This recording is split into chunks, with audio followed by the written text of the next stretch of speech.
And I think we're live. Are we live? I think we're I'm live. live. Are you live? I'm live. You live? I'm live. I'll pinch myself. Yes, I'm live. That's a good thing. Hey, everyone. Welcome to today's Brown Bag Lunch series with a great friend of mine, super person, dynamic. I mean, you could just run out of adjectives talking about Miss Gabi Garrett. Welcome to the Real Estate Hack Factory, Miss Gabi. How are you today? I'm good. Thanks for having me. Yeah, well, thank you for being here. I know you're really busy. I'm going to give some folks just a quick background about how busy you are. You are a published author, a journalist for over 150 platforms, not just one, not two, not 10, not 100, but 150 platforms. I don't even know if that's possible, including USA Today, Buzzfeed, Apartment Therapy, the Elephant Journal. I have to actually say I haven't seen that one, but I'll have to check it out. Tina Buddha and a lot more. She is a teacher of aspiring writers and and also of spiritual entrepreneurs and how to get their works published. She also does some ghostwriting and is a publicist, utilizing her editorial connections with ease. So the last part was read. Anyway, Gabi, welcome. Thanks so much for being here. I know you got a lot to tell us about today as far as your writing goes and publishing and how to get published and all that kind of good stuff. So where do you want to start? Yeah, I guess I should start. So everything you said, basically what I do is just anything with words. So I know that we all have a story, but almost none of us know how to tell it. And I don't even know how to tell it, but where do you tell it? So everybody in the Hack Factory, I know a lot of you guys, and I know that you all have had like really interesting journeys to get where you are and you serve your clients in a unique way. But what we're going to talk about today is just like, yes, you're cool and you know you're cool, but like, how do you tell your ideal customer that you're cool? And where do you find more of them? Well, using your words, and I hear that often from my mother. She's like, Keith, use your words. Yeah, exactly. Use your words. Yeah. So what's the best way to use your words? Where do you start? So what a lot of people do, and some of you that I've worked for in here, I know this is you. When people ask you what makes you unique, you start talking about someone else. You're like, well, Grant Cardone does this. It's like, I didn't ask you what he does. What makes you unique? Because like a lot of people, all of us entrepreneurs are competitive. That's why we work for ourselves, because we ran our cube mates out of their cubicles. But like when someone asks, like first you want to ask yourself what makes you unique and eliminate the competition. So like if no other real estate agent in the world existed but you, what makes you unique then? So you want to ask yourself that question because that's going to tell you like 5 different stories you can tell. What makes me unique? Okay. What makes you unique? You do all sorts of cool stuff. You're a movie star? Yeah, well, yeah, I do that. I do some bit acting. I wouldn't say exactly a movie star, but I've been fortunate enough not to be sitting on the editing room floor. They haven't cut my scenes out, which is pretty cool. So really into that, really into the outdoors, fishing especially, big time fisher. I've traveled the world fishing and done some great things. And I've connected with a lot of clients that way too, because it is that commonality of it's universal. It's fishing. It's one of the most participated sports in the entire world. Anyone can do it just about anywhere. Yeah, remember when we met at Carrie and Dan's event, you showed me that picture of you on the grassland and that was your ad and you said it saw like way more traction. Yep. It was like you standing in front of the water because people resonated with you. Right, exactly. So yeah, I get your point. I mean, that's using words, I guess, maybe in a little different fashion. It's showing them the visual that starts the conversation, starts the words, and allows me to be unique. People always want to know, where have you fished? What's the biggest fish? What's the weirdest fish?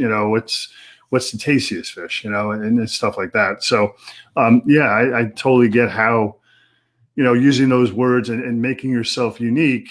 Looking at those 5 different things that make you unique and kind of set out who you are, I guess, is probably the thing, right?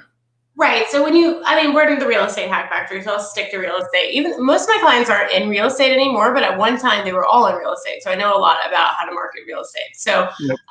so like the 5 things that make you unique. So just because you're a realtor doesn't mean you have to write about houses. Like, so Keith, if you were to write for like a fishing blog and then your bio said Keith is a broker owner of blah, blah, blah, and the person reading that wanted to buy a house, they would click it. But that's really leaving it up to chance, right? You wouldn't say like, my marketing strategy is to write fishing blogs. So what you would do is use that content as a way to share it with your audience. So now you're not just like blasting them all the time. You're like, hey guys, guess what? I just got published in Fisherman's Digest. Like, isn't that cool? And then someone hits reply and they're like, Keith, oh my God, that's so cool. And you're like, yeah, man, how's your house? And he's like, it's too small. Cool. Yep. Yeah, that's cool. And it also leads into, and this has happened too. It's like people are like, the fishing is really good here. We love fishing here. We've been thinking about buying a second home. We want to move here now, and it leads into those kind of conversations, which is pretty cool. The acting gig, so far really hasn't provided anything in the real estate, arena yet. But, it is fun to talk about with the clients and potential clients. They're always intrigued. And, here in Charleston, it's a big movie producing city, TV shows, movies, and things like that. And they're doing all kinds of different things here constantly. Of course, about the Righteous Gemstones, and then Mr. Mercedes is another one. Outer Banks. Have you been watching Outer Banks? Did you watch that? No, how many people have told me to watch that? Yeah, it's pretty cool. And the thing is, it was all shot in Charleston. It's supposed to be in the Outer Banks up in North Carolina, but it's not. It was all done here. But see, the thing that you could use to your advantage there is like if you had if you talked to like a casting directing site and you're like, hey, like I'm kind of part of this world, but when your people come in, like we have this property, you could rent it, you could use it, and you can use those types of things to your advantage. But since we're talking specifically about words, we started to say like, what are the 5 things that make you unique? So if you're planning your content for the next 90 days, I would say you want to plan 40% real estate, 20% local lifestyle, and the other 40% into those 5 interest periods. Gotcha. Yeah. They actually, the Gemstones actually used a house right down the street from me, right on my same street. And it was really cool. And how they found it, because I live what's called, I'm in Mount Pleasant, but it's called Deep Mount Pleasant because it's so far removed from the city, the central part of it. Like people never get out here. But if you're a fan of the show, I know you are, but they get some pretty remote locations, So which house was it? Like the main house? No, that was shot in North Charleston. That was that one. But this one was, if you remember the scene, the brothers that were all going, they were going to harass the new pastor, and he was in his workshop. Yeah. And he shot his gun through the door at them. So that was right down the street. It was pretty cool. So we spent the night down there, doing all that. That was pretty cool. I wasn't in that one, but it was pretty cool. That's amazing. Yeah. So one of the other things that I do is I put out a weekly newsletter, but it's a video newsletter. And, what we found, again, using words, and this is video and words, is to basically do a mini good news broadcast about Charleston and what's going on in Charleston, talking about the attractions, talking about the restaurants, the new concert series that are opening up, taking the harbor cruises and, what people can expect, talking about the farmers markets, talking about all kinds of different things that, I get phone calls literally from people from around the country who see this, and they at the moment really not interested in buying real estate. But when they do come here, I do hear back from them saying, we love it here. This is awesome. It's everything you said it would be. And it's more, we know you sell real estate because we've seen your videos. We've been talking to you. So what can we get for $500,000? We'd love to get a second home here. And it even happened with some folks that not only want a second home, but they want to build a new business here as well. So, that's another one of my 5 voices is, Yeah. to become that micro expert, if you would, on things Charleston. Yeah. So that also works really well. It's produced some great results, and it's fun doing it. And we get to meet these folks from all over the country we normally wouldn't meet or talk to because we're not sending out a real estate message to them, right? Yeah. They're more interested in what's going on in Charleston, and especially now with what's going on with COVID. You can watch mainstream media, which is only always telling one side of the story, right? But they don't talk about really what's going on, and what things are happening, in the city or in the surrounding area. So it's been very, very well received. I can't believe how many people actually watch it. I mean, good for you. Yeah, so it's cool. So we talked about the 5 voices. So when you and I were chatting on the phone yesterday, I said I wanted to teach everybody how to write without writing. So I'll go into that. Yeah, that's like a flashlight, an invisible flashlight. Yeah. How do you do that? So all of the videos that you're producing, including this one, what you would do is take it, download it, and then put it into rev.com. And so rev.com will transcribe all of the words that you said. And, with something like this, it'll have both of us as speakers. But with the ones that you're doing for Charleston, it's likely just you, right? No. Okay. Well, you would just take the content, everything you guys have talked about, and then Rev will spit out all the words. So once it spits out all the words, it's like $1 a minute or something. It's not very much. You just edit it. And so then you would use that content. You could break it out into captions and use it for your social posts. So you could post the farmer's market caption. You don't have to write anything. Then you could post it on your blog, which would drive SEO traffic when people are Googling Charleston. And then you could also send it out as a written, underneath the video, because people digest content in different ways. Like you said, words can be used a lot of ways. So they would either watch the video or read it. But you can make every piece of content work for you in a lot of ways. Yeah, one of the hacks that I use is, and I'll be doing it from this broadcast as well. I'll go back and I'll take snippets out just about talking about using the words that way, and it's maybe 1 minute long, 1.5 minutes long, and that goes out in different places. It'll go back out in the Hack Factory because not everyone's going to sit and watch the entire broadcast or the recording, but it'll go out on all the other social media assets as well. And it'll even go into my weekly newsletters that go out, all that kind of stuff. So it gets repurposed, and that's a great way of doing it. I was, recently, I'm sure you're aware that, Facebook started automatically putting in the captions, right? And frankly, they suck. I mean, it's usually 2 sentences on top of each other. They always run together. They're constantly getting words wrong. And, I wish they wouldn't do it because I'd rather use Rev to, actually put in those subtitles. So. Yeah, another thing that's good for that is Headliner. So if you have a podcast and you just have the audio, you can use, it's just headliner.com. You can get up to 10 free, but so you don't even have to do any work. So if you were to strip the audio from all your videos and start a podcast, you just go to headliner.com and when you go to make your first little audiogram, which are 50-second clips for Instagram, you just type in the podcast, it'll find it and it'll use your cover graphic and give you everything that you need. Oh, that's cool. Tell me that again, because I didn't even know about that.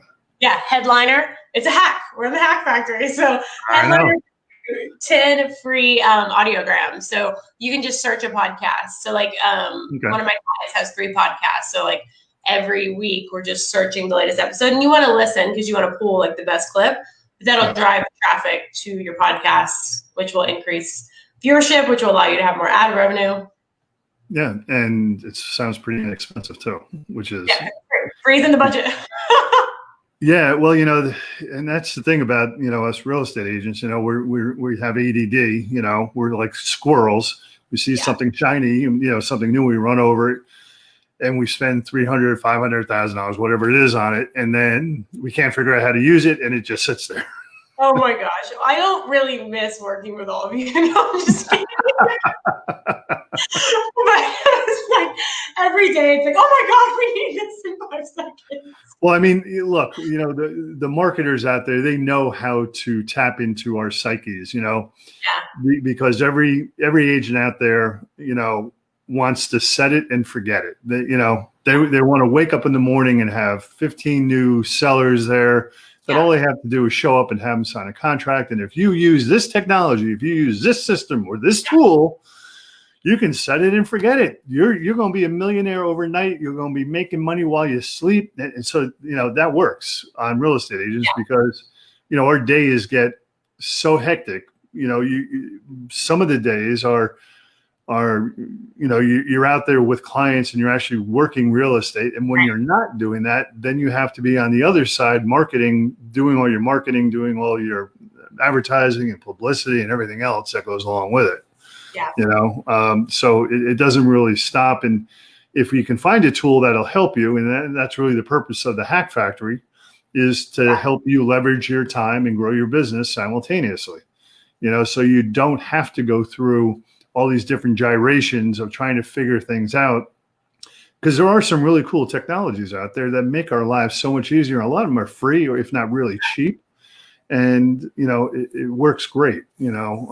So one thing I wanted to ask you about, because I've given it some thought a lot, is ghostwriting, and I know you do that. Tell me about your ghostwriting. I mean, that's.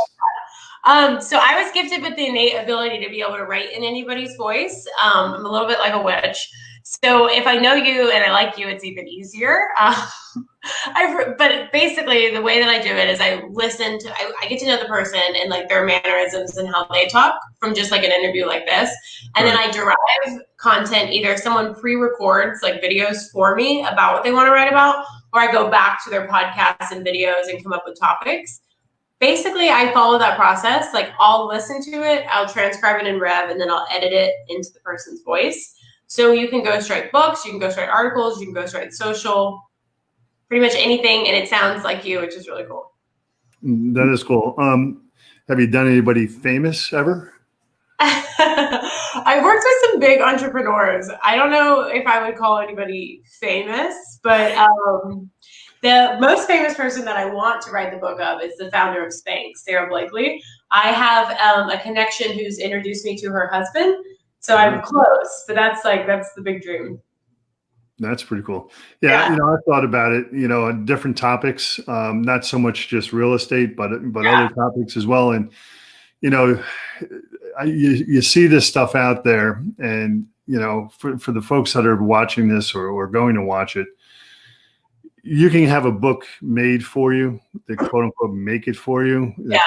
They put your image on it. They put your name on it, your little tagline and everything else. It's garbage, So I know you're all squirrels out there. Don't do it. Yeah, the thing is, like, the easiest way to do it, like, if you have something that's on your heart and you really care about it, then it's worth. It's not that you're investing that much more. I mean, the ones that are done for you are like $7,000 to $15,000. There might be some that are $5,000. Depending on like the scale of the book, I've done them for like in between $500 a chapter, sometimes less if it's like a short informational thing. But the process is relatively simple. I mean, like you and I do an interview like this for like maybe 20, 30 minutes. We talk through the chapter and then I give it to my team. They listen to it, they edit it, and then I get the final edit, and that's really where the voice comes in. It's not scalable for me to actually write as the human every time. So the team does all of the like tangible work, and then I do the shiny part. I mean, when Sarah Blakely hires me, I'm going to handwrite all of her book, but I'm also going to charge her for it. Oh, nice. I mean, you have to feed the bulldog, right? So, I mean, it's the way it is. Yeah, that's pretty cool. Yeah, and like I said, there's so many different topics I could do it on. I think that if you're going to do a book, and this is just my personal opinion, if you're going to do a book, to make it solely about real estate, it's pretty boring. I mean, if I can't sleep at night, I pick up some of these books, on real estate, and I start reading. I go right back to sleep. It puts me right out. But if it's something that reflects your personality and maybe some of those voices, those 5 voices that you've got, where people actually get to know you and understand your personality, and that's a big thing too. And this just kind of popped into mind. I was watching a video the other day about how every coach out there, real estate coach, is preaching, be yourself. Don't try to be something that you're not. Don't try to act rich, or don't try to act successful, or don't try to act like everything. Be yourself, be real, be raw. And I'm kind of conflicted with that, in a sense, because I think if some people got to really know me, they would probably go running, screaming down the street. You're your professional self. Yeah. So, and I've seen some of these works come out, some of these videos and audio things of people being themselves, being real. And it's like, dude, I would never do business with you. You got to be kidding me. We all have a business. We have a business version of ourselves, like a on the back porch version of ourselves. Right. It's just kind of you have to show up just imagine you're playing a character, really.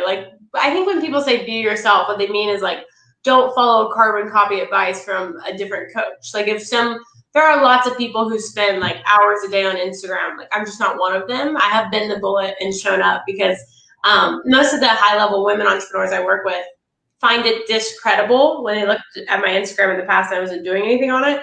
Because these people have 99,000 followers, and then they want me to write their book, and they're like, you don't even have 2,000 followers. And I'm like, because I'm busy writing. But I think being yourself, there are some concessions you have to make. But my example with Instagram is if you're not someone who is just diehard social, then don't use your time there. Because I've grown my business to, we reached 6 figures in June during the quarantine by not being on there, guest blogging, networking, doing podcasts like this. So by being yourself, I think you have to lean into your strengths, because you can get visible in a lot of ways. Yeah. The visibility ways that you could do masterminds, stuff you can do masterminds, you can do podcasts, you can do summits, you can do guest blogging. Of course, you can do social, you can do magazines, you can do press releases, you can do print ads. Based on the voices and what we're talking about, I would write down Google publications and write down everything I just said, and then ask yourself what feels the most exciting to me? Because if every single real estate agent is going Facebook Live every day, then why don't you do something different? Yeah, that's that's very true. The whole social media thing is such a time suck. Because you just can't throw anything you want out there. It has to be somewhat refined. And, I use Hootsuite. I'm sure, lots of other people use it too, which is kind of, time saving. But I know some of the folks, I don't know the folks that you were talking about specifically, but I know other folks that have hundreds of thousands of followers. Yeah.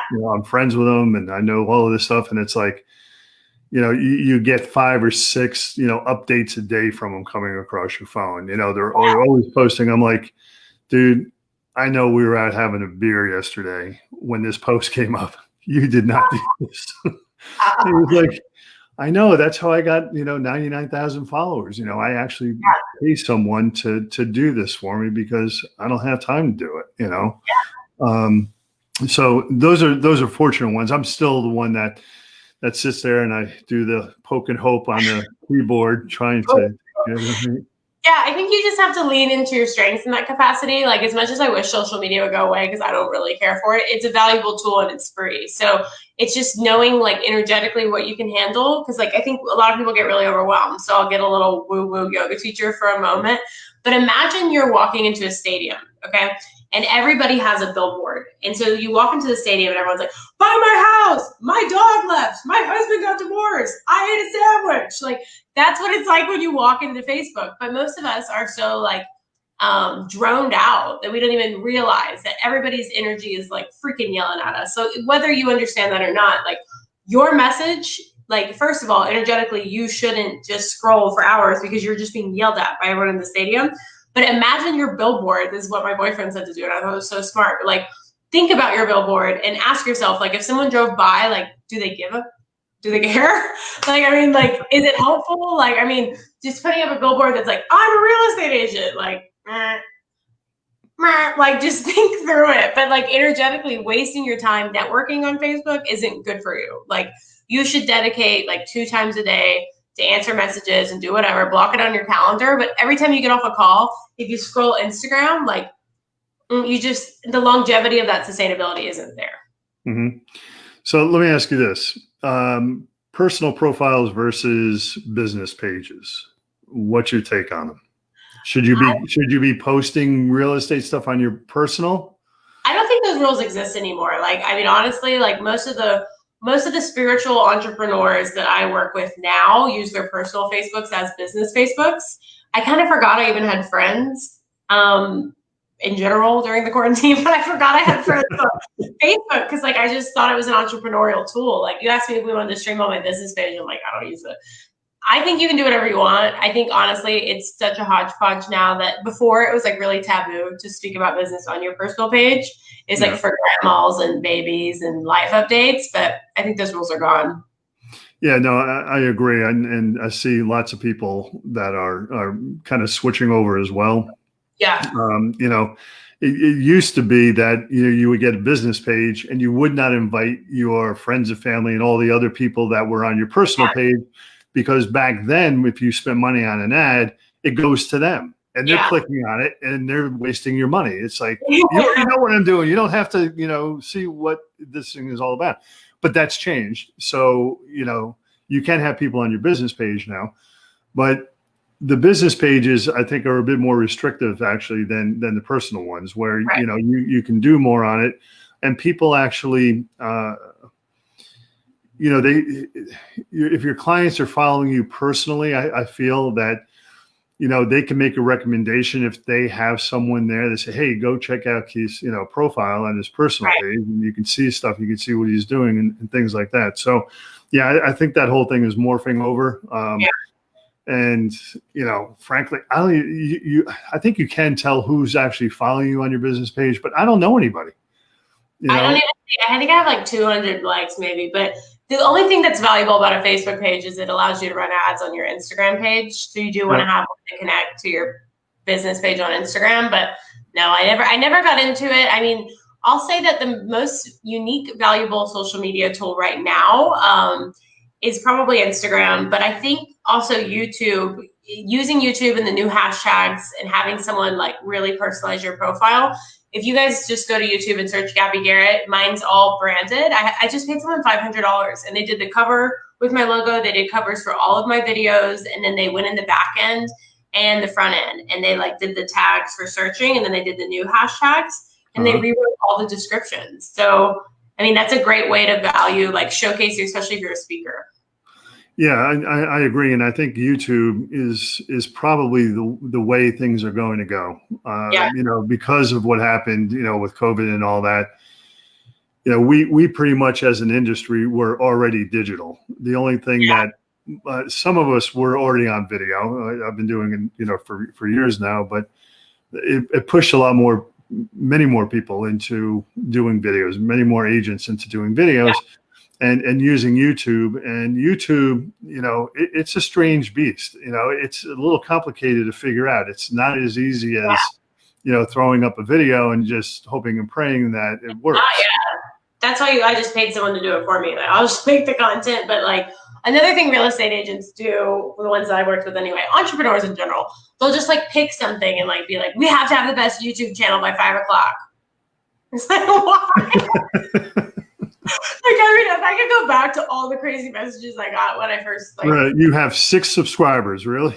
Yeah, like I would get like mass texts from someone I used to work with that was like, "Can you optimize my YouTube channel today?" I'm like, no.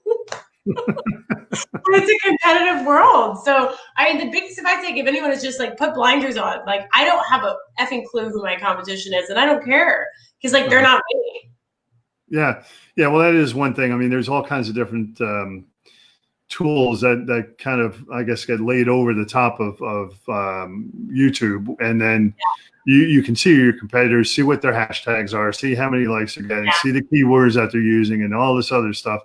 And that's what I mean. It's complicated. It can get really, really complicated. And if you're someone like Walmart or Target or Lowe's or whatever, and you want to see what your competitors are doing because you need to keep up with them as far as you're selling the same widget, but what's their pricing or what's their discount on it, and so you can do it that way. When it comes to real estate, yes, you can see what's going on with a competitor. Just in our MLS here, there's 7,000 competitors, and out of that, there's probably only the top 500 that are really doing anything. So do you really want to have the same voice as your competitor? No. And so that's something I just really, really like. That was the biggest thing that stood out for me when all of my clients were in real estate. Like, we would have to change our entire marketing plan because they saw somebody else on Instagram do something that they liked. And it's like such a waste of your team's time, like the urgency. Like, real estate is urgent enough. Like, utilizing competitors to increase urgency is really not a good idea. Like, I guess what I'm trying to say is, like, your voice will never be authentic and your brand will never grow if you're building it based on like keeping one eye on this other person. Yeah, I get that too. Let's chat about something else for a second too, because as I said in the beginning of the broadcast, you haven't been a voice on one platform or 10 or 20 or even 100. You've 150 different platforms. What's your best advice for someone that wants to get on these kind of platforms? How do they get started? What should they know and what should they avoid? So what I would do is, so like I said in the beginning, like 5 things you want to talk about. Real estate, of course, can be one of your 5. I hope you like it, or like, why are you doing it? But I would look and ask yourself, where do you read news? Like, where do you read online? And so then, find like 10 places that you feel like would be like an average place for you to contribute. Do not jump to Forbes or Entrepreneur. You're going to be like, you're just going to be like real defeated. So find it. And then there's usually a place that says submissions or contact us. So there's 2 ways to do it. You can submit your writing if they accept guest post submissions. So you would want to work with someone like me if your voice isn't strong, like if you're not used to writing like that. That's one way to do it. So finding the location, if they accept guest posts, read the submission guidelines, take your time, write something, submit. That's route 1. Route 2 is to find a publication like Breakthrough Broker or like somewhere you like to look at, and find an editor that's talking about someone like you. And then reach out, write a thoughtful pitch email and say like, hey, my name's Keith. Like, I saw you highlighted George. George is super cool. Like, I love what you wrote about him. I also like your piece on blank. Here's why I think you might have fun interviewing me.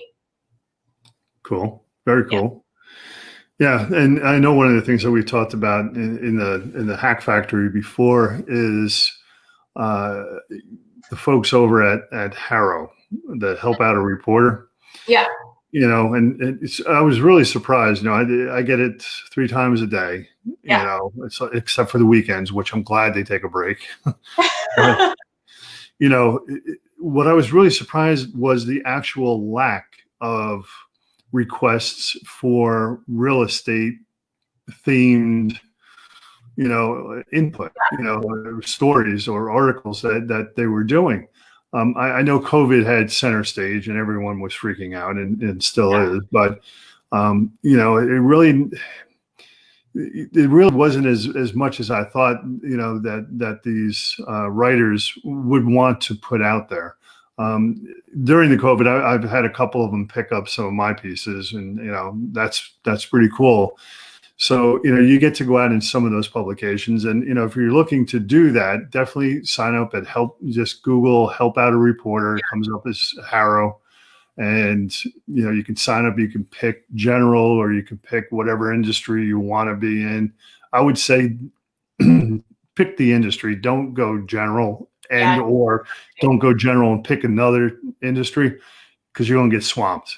Yeah. Yeah. So, and I to be really quick with those, sometimes the deadline is like the end of the day. So one thing that would be good to like conclude our lesson would be to say that when you're getting these things, so like Keith, all the ones you got, like create a spreadsheet of the contacts who published you, So we can go back to them next time something cool happens, and then save all their logos, because like that's instant social proof. So on your website, you can create a PDF that says featured in, but you also want to pull those logos to your website, because when people look at your you against your competitors and you have like 10 publications, they're like, oh, cool. Yeah, no, and it adds a lot of validity to you, in the industry as an agent, and or regardless of what business you're in, it does, because now, you've been quoted by someone, in Time or Realtor Magazine, or I think I just did one for, who was it? Ribby, the Real Estate Business Institute, I guess it is, or industry, whatever it is. I should probably know that since they picked up my stuff. But yeah, I get published so many times, so many places, that my team just has a spreadsheet of like yeses. I mean, for our clients and for us, so we can go back to those people. Like when we onboard a client, we do quick wins. So we'll go to like our 5 top publications and just go ahead and get them published. Makes them happy, and they don't email me as much. Yeah. Have you found that these reporters or writers, they reach back out to you? No. I'm a writer. Writers are distracted. Like, no. I mean, I'm not distracted. I'm one of the most organized people on the planet. But the writers in general are like, either they're procrastinating, they're drinking wine, they're cleaning their house, they're vacuuming their pillows, trying not to write. So they're definitely not thinking about you. You got to think about that. Yeah, I've had a couple of reporters saying, "Oh, I'm keeping you in my file. You're my go-to guy." And I might be wrong. No, they don't come back. I told you, they're just they're pretending they're working somewhere on a beach. Yeah, and I, every once in a while I send them a little something like, "I'm still here," blah blah blah. I saw a story that you did, and here I am. Yeah, you need to say something like, "Here's something cool," that like give them something like to like grab onto, a cool story. But yeah, I mean, if you guys, like I said, go to YouTube and Google me. I have one that's called like How to Start Your Freelance Writing Career, but that's really helpful for publicity as well. It'll walk you through the steps.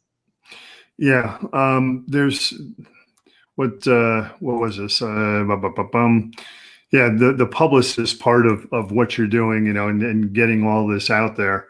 Yeah.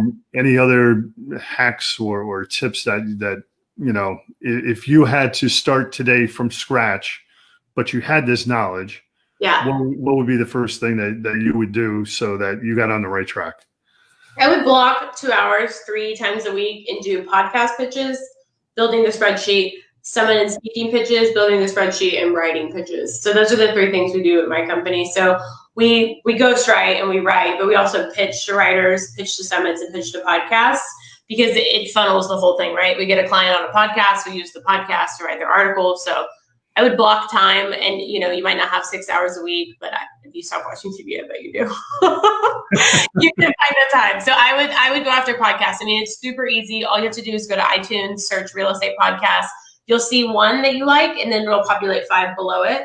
And then it'll populate right below that. So you can take it, write down the names in your spreadsheet, find the contact. And then again, just like the writing process, write a thoughtful pitch to them. Like, "Hey, I'm Keith. Like, I bet you get asked this all the time, but like, I love your podcast, especially this. Like, I'd like to come on. Here's how I could be a benefit to your audience." Yeah. Yeah. I know podcasts are really, I mean, they picked up a lot of traction. Especially during what's going on. People are consuming media at like an insane rate. So the last thing I'll tell anybody who is doing this, like most real estate agents have a relatively confident demeanor because you guys have to be in front of people so much. But remember when you're pitching yourself that like you're doing someone a favor, like they are looking for someone like you. So like the anticipation is just that you are solving a problem versus being annoying. That blocks a lot of people. Gotcha. Yeah, no, I could definitely see that. There's that intimidation factor, that comes into play. It's like, they're this big writer. They write in all these big magazines, USA News and everything else. And it's like, they don't want to talk to little old me. What do I know? But, you've got those 5 voices or more, that can speak to so many different things, and the way that you can intertwine them all to present who you are, and that complete person is just as complete as that writer or that reporter is. Yes, I love that. Yeah, it's so true. Like, you don't want to have the vibe. You don't want to have a weird vibe when you're emailing. Like, people can read your vibe. So like, you want to have the vibe of like, they're going to take this, and if they don't, they know someone that will. Yeah, I think one of the big keys too, and this is something that, I learned after spending about 30 minutes writing, not only the pitch, but, the actual article itself. Keep it stupid simple. Yeah. Keep it maybe 9th, 10th grade, high school level. Yeah. Make it very consumable.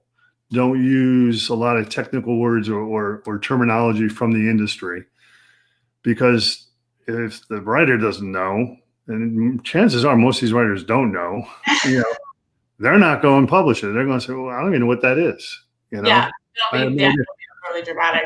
One of the cool things that you can do too, and there's a couple of different hacks that you can use to do this, but I found this super, super successful. I used to use BombBomb, and I would do a video back to them. I would write it out, but then I would do a video and say, hey, Mary, this is Keith. Just wanted to introduce myself to you, put a name with the face. I'm responding to your article about, why you shouldn't, use marine grade plywood, for your cabinets in your house. Just, let me know if you have any questions. I'm available for an interview. It's a 30-second video. Yeah. But it blows them away. Who doesn't like a personalized video? And you don't need BombBomb. You can use YouTube to do it. There's free extensions, for Gmail. You can put it right inside the Gmail. It's really cool. So, if you're going to get into the PR part of marketing yourself, keep that in the back of your mind. Just doing a quick video, 30 seconds. It's something that they don't get. And it really makes you stand out.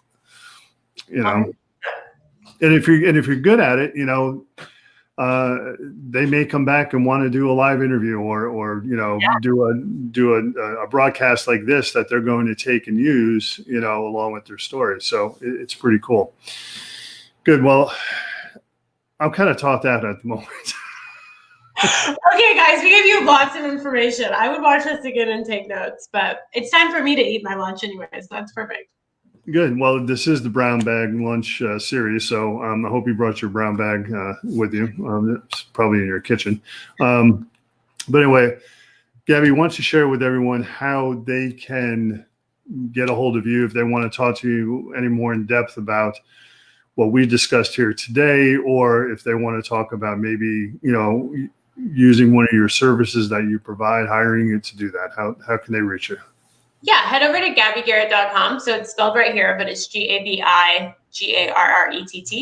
And there's a contact form on there, and you can also email hello@GabiGarrett.com. And I am on Instagram at @IamGabiGarrett. Yeah, I am. And I've seen that trend too. Everyone is starting to do it. I did it too with Instagram, like the Keith Lucas or I am Gabi Garrett, because there's so many imposters and fakes. There's so many imposters. But you can also, if you Google me, guys, you'll see a lot of my writing, which might be helpful. It's really great to see, just Google Gabi Garrett. It's all me except for this one girl in Georgia who has a job, and she comes up in the middle. I'm like, get out. I'm going to get you a new job.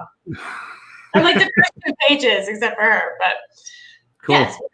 Thank you so much for having me on today. It was really fun, and I hope everyone watching, you'll enjoyed it. I'll check back in the group and answer your comments. So if you all have any questions, leave a comment. Yeah, that'd be cool. Thank you so much for your time today. I know you're a busy lady, and you're tearing it up down there. You do have to get up to Charleston, and just I don't know if I shared this with you the other day, but the Gemstones now are they're shooting to do a Christmas special. Okay, I will come. Text me after this and tell me the dates. Yeah, I don't know yet. They're going to probably start filming the end of August, is what I hear. Okay. And it'll be a Christmas. Can you imagine a Gemstone Christmas special? Oh, I'm excited. Me and Chris have to be in it. Yeah. No, I'll put you in the loop, and anyone else interested, get a hold of either Gabi or myself, and we'll hook you up with that too if you're interested. We'll have a hack party.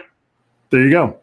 Awesome, Gabi. Thanks again. I appreciate it. Great to see you. Take care of yourself. Be safe. We'll talk soon. Bye, everybody. See ya. Bye-bye.